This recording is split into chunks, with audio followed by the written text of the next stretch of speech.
Hello दोस्तों, स्वागत है आपका इस वीडियो में। हम पढ़ रहे हैं साइकोलॉजी, मनोविज्ञान। आज हमारा जो टॉपिक है वो है अभिप्रेरणा अर्थात मोटिवेशन। तो चलिए शुरुआत करते हैं और चर्चा करते हैं अभिप्रेरणा पर।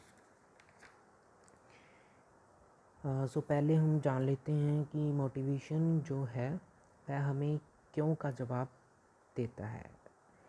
क्यों हम किसी पर विश्वास करते हैं, हम कॉलेज क्यों जाते हैं, हम पढ़ते क्यों हैं।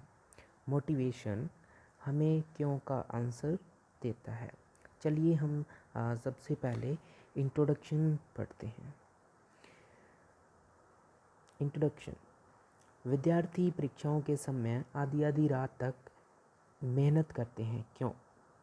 हम यानी कि मानव पंछियों के घरों को तोड़ देते हैं, परंतु बार बार पक्षी अपना घर बनाते हैं तथा मेहनत करते हैं। क्यों? इस क्यों का आंसर एक शब्द में समाया हुआ है, वह है अभिप्रेरणा अर्थात मोटिवेशन। अर्थात मोटिवेशन के कारण ही विद्यार्थी तथा पक्षी कड़ी मेहनत करते हैं। आइए हम इसके बारे में विस्तार पूर्वक जानें। तो सबसे पहले हम इसके कंसेप्ट के बारे में जानते हैं। कंसेप्ट में ये देखना है कि इसमें सबसे पहले इसके अर्थ को लिखना है, उसके बाद इसकी डेफिनेशंस लिखनी है। तो हम अर्थ को देखते हैं। मोटिवेशन शब्द की उत्पत्ति लैटिन भाषा के मोटम शब्द से हुई है, जिसका अर्थ है गति करना अर्थात मूव करना। ओके, अब डेफिनेशन। सबसे जो पहली डेफिनेशन है वो है रिली एवं लेविस के अनुसार। इनके अनुसार मोटिवेशन एक ऐसा बल होता है जो व्यक्ति के भीतर से उत्पन्न होता है कि कुछ ऐसी चीज़ से जिसे छात्र में अपनी ओर से पैदा करते हैं। सेकंड है स्किनर। स्किनर के अनुसार अभिप्रेरणा सीखने का सर्वोत्तम राजमार्ग है। मतलब मोटिवेशन सीखने का, लर्निंग का सबसे अच्छा मार्ग है। गुड के अनुसार कार्य को प्रारंभ करना, कार्य को स्टार्ट करना, जारी रखना तथा नियमित करने की प्रक्रिया ही अभिप्रेरणा कहलाती है। ये था ओवरऑल कंसेप्ट। अब इसके टाइप के बारे में देखते हैं कि जो अभिप्रेरणा है ये दो प्रकार के होते हैं। तो सबसे पहला है आंतरिक और दूसरा है बाह्य अभिप्रेरणा। आंतरिक अभिप्रेरणा में जो हमारे अंदर पहले से मौजूद होती है, मान लीजिए कि भूख लगना है ना, वो कहाँ से आएगा?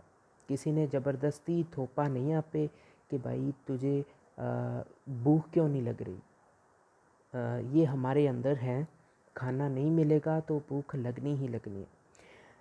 इसमें आवश्यकता, चालक, प्रोत्साहन, प्रेरक आदि आते हैं।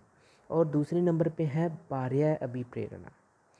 बाह्य मतलब बाहर, जो हमें समाज से मिलता है, हमारे लोगों से मिलता है, बाहर से मिलता है। इसमें पुरस्कार, दंड, प्रशंसा, निंदा, सहयोग आदि प्रमुख हैं। ठीक है, ये थे इसके प्रकार। अब जो थर्ड है वो है टेक्निक्स की कौन कौन सी ऐसी टेक्निक्स हैं जिससे मोटिवेशन को इन्हेंस किया जाता है। तो सबसे पहले जो टेक्निक्स है वो है चाइल्ड सेंटर्ड अप्रोच। सीखना बच्चे ने ही होता है, एक स्टूडेंट ने ही सीखना होता है। टीचर तो बस उसे सिखाने की मदद करता है। इसीलिए जो कुछ भी बच्चे को सिखाना होता है वह उसकी योग्यता और रुचि पर आधारित होना चाहिए। तो इसे क्या है, चाइल्ड सेंटर्ड अप्रोच कहते हैं। सेकंड है linking the new learning with past. जो अपना एक्सपीरियंस है, अनुभव है, वो एक महान गुण है। अगर नए काम को बच्चे के पुराने अनुभव के साथ जोड़ा जाए तो नया काम बच्चे के लिए और भी आसान हो जाता है, जिससे बच्चा आसानी से मोटिवेट हो जाता है। थर्ड है the use of effective methods, aids and devices in teaching. कि टीचर टीचिंग में इफेक्टिव मेथड्स को यूज़ करके एड्स को यूज़ करके, अच्छी अच्छी डिवाइस को यूज़ करके जो है बच्चे को मोटिवेट कर सकते हैं, उनके मोटिवेशन को बढ़ा सकते हैं। फोर्थ है rewards and punishment. Rewards and punishment भी एक ज़रिया है जिससे हम मोटिवेशन को इन्हेंस कर सकते हैं। 5 है प्रोवाइड अप्रोप्रिएट लर्निंग इन्वायरमेंट, कि आपको पता ही है कि जो पढ़ाई के लिए इन्वायरमेंट है, एक अच्छा इन्वायरमेंट कितना इम्पोर्टेंट रोल प्ले करता है। सो बच्चों को लर्निंग के लिए एक अप्रोप्रिएट इन्वायरमेंट प्रोवाइड करते हैं तो इससे क्या है, ऑटोमेटिकली जो मोटिवेशन है वो इन्हेंस होता है। ठीक है, ये था टॉपिक। और इसी के साथ साथ आज का टॉपिक यही समाप्त होता है। धन्यवाद।